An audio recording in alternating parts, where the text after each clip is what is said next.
काहे छुड़िए काटबो में हरियर बाँस है, काहे छुड़िए काटबो में का पता ओही कबिलास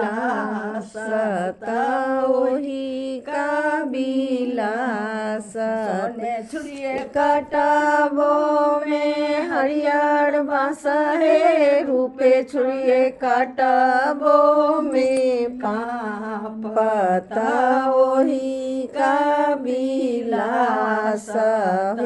ओही कबिलास ओही कापे बिंदबो में डाला ढूली है, बरलो चंगेलिया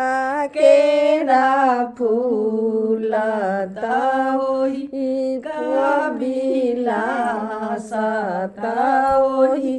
कबिलास सही फुलवे पूजाबो संधिया देवा है, जिनी देवा पूजावा ले आया सत ओही कबिलास ओही का सही फुलवे पूजाबो सो खाता देवा है, जिनी देवा पुरावा सत ओही कबिलास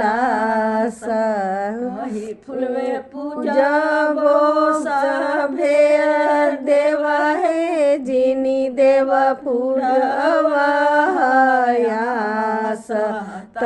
ओही कबिलास ओही कबिलास।